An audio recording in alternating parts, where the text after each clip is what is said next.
For all you guys that watch the channel, you know how hard I drive my cars. When you drive your cars as hard as I drive mine and you keep them in the road, makes you happy and makes them happy. They don't like riding around on a trailer, and they don't like just going 5-10 miles away from the house at 35 miles an hour. Those cars were born to be driven, born to be alive. That's exactly how I drive mine. Drive them to the limit. But when you drive your cars to the limit, there's certain things that you've got to do, certain things you got to keep up with. Well, we're about to get to it, so don't go anywhere. This video is going to be packed full of good information to keep your hot rod in the road longer.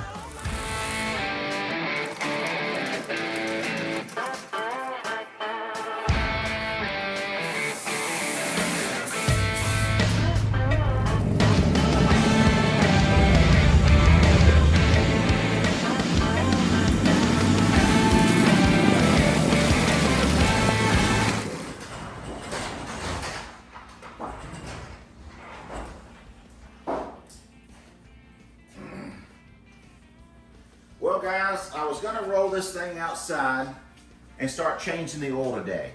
I've shared with you before how important it is to keep your oil changed in your hot rod. Don't wait till it looks dirty. Don't wait till you get the mileage to 5,000 miles. Every year, all of my cars get the oil changed about this time. About springtime, when you start firing them up and start going to all the different car shows and the driving events, I change my oil. Now, as much as I drive the old sweet potato right here, sometimes it doesn't quite get to the 5,000 or 6,000 miles that driven racing oil recommends. Now, I run driven racing oil in all of my cars. It's proven, it's high performance, and it's designed for either race cars, diesels, gas burners, street rods, you name it. They have got an oil for your car. So before I got started changing the oil today, it was nice and sunny outside. Now we've got a severe thunderstorm on the way. It's pouring down rain now, and there's actually a tornado warning in the area. So looks like we're gonna postpone the oil change. But I did want to share something with you today. I've got this low profile oil catch system. It's also got a pump, electric pump, that will pump all of your oil out of this back into your container, where you can carry it to your local store and discard it, sell it to the recycler, or use it somewhere else in your shop if you have an oil burner or something like that. Very convenient way of catching oil if you've got a shop where you've got multiple oil changes to do. I wouldn't recommend leaving this open with oil in it and welding in the same area or anything like that. So as soon as I get through changing all of my oil, which is probably 5 or 6 oil changes all in one day when it's not raining outside, I'll take all of that oil and pump it into the containers.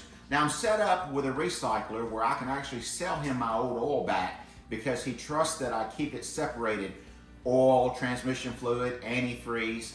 Now, if you mix your oils and stuff like that together and you contaminate them, you can still carry it down to your local auto parts store, AutoZone, O'Reilly's, Napa, Advance. A lot of those places will take your oil in and discard of it for you. Just make sure you leave it in a container that you don't want back. Most of my oil I put in a 5-gallon race can where it's got a nice tight screw on top, and I can pour it into the recycling bins.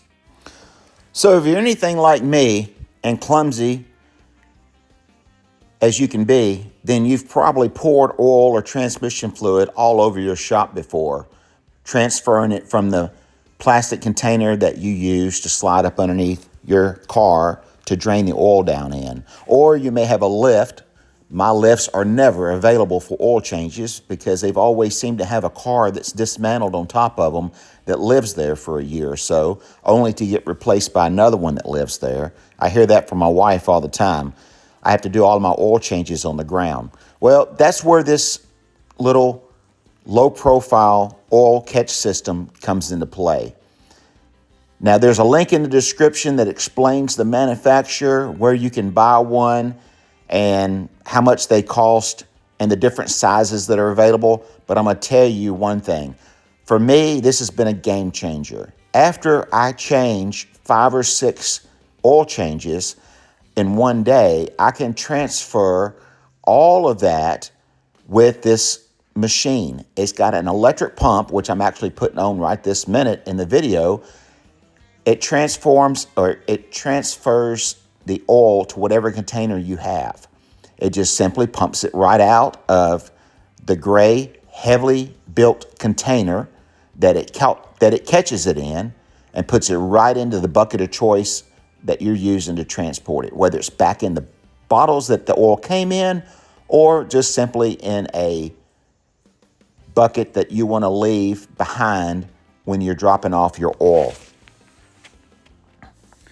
So let's take a look at this. I got this from Fab Heavyparts.com. Very well constructed, suits my needs 100%. Now, I did step up and buy probably the biggest one that was available on their website, which I look back at it now thinking that might have been a little overkill for me. 25 gallons is a little much. If you don't have the jobs that it requires to fill this thing up on a, weekly basis, then I would probably buy a smaller version. But if you're like me and you've got multiple hot rods in the stable, then it doesn't really take long to fill one of these things up. Now, with the sparks and stuff that fly around here, I tend to drain it as soon as I get through using it. And because I do most of my oil changes on the ground, I prefer something that will slide up underneath it. Now, it does come with an owner's manual, tells you how to put it together. Well, I just tossed that thing and, didn't take 20 minutes to install all the parts, bits and pieces. But it does explain to you exactly what to do, unless you want to throw it away and do what I did. Now, it's well constructed. It's on casters. It rolls really easy. It's got a really nice pump that gets the job done. I also can use this pump and use it to suck out all the water off my plasma table, and then I can put it out and pump my plasma water out of the table into containers as well. That's pretty convenient, so it's multi-purpose for me.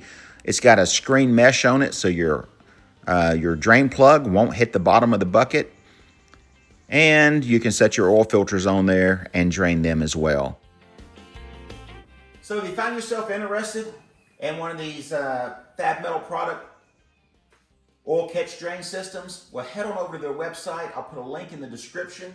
I'll also put a link in the description for the Driven Racing Oil. Spanky's carries this as well, so if you're interested, I can probably hook you up and save you some money. Let me know what oil you use. Let me know how you catch your oil. Comment on the video. Everybody that comments on any video throughout the month on this channel, we put your name in a hat, and we usually give out 10 to 20 t-shirts. So if you're fortunate enough to get a t-shirt, hey, tell me what you think about it. Well, I'm getting ready to put the oil back in the little roadster. I've got 2 more oil changes to go and 2 more boxes to go. We're going to get to those as soon as the weather breaks.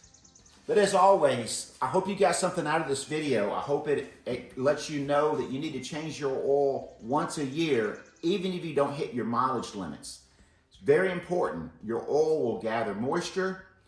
Your engine gathers moisture sitting in your garage, especially if it's climate control, where your temperatures are cooler in your garage when you come in, because that condensation wants to start building up in your engine. Hey, I'm not an expert on that. I just do what the experts say. I change my oil regardless of the miles once a year. I also go through all the brakes, the suspension, the little rubber grommets, these new polyurethane rubber grommets. Guys, those things last about 10 years. You hate to be out of town on an event and all of a sudden these things start dissolving on you, and now it's metal to metal all the way home. Your suspension's jankety and you're wandering all over the road. It's happened to me, yeah. So change those polyurethane bushings about every 10 years. Anyway, the list goes on, and that's what this channel's all about. From time to time, we'll stop what we're doing, we'll stop making stuff, we'll stop going to events, and we got to do some maintenance. So hey, if you found yourself getting some information out of this video, go ahead and give me a thumbs up, like the channel, and subscribe. It really helps out the algorithm, and it keeps my positive mental health going skyward, thinking that I'm actually doing something different. So as always, thanks for watching. Now get out in the garage and go build something. Spanky's gone. Foot on the gas, hand on the shift.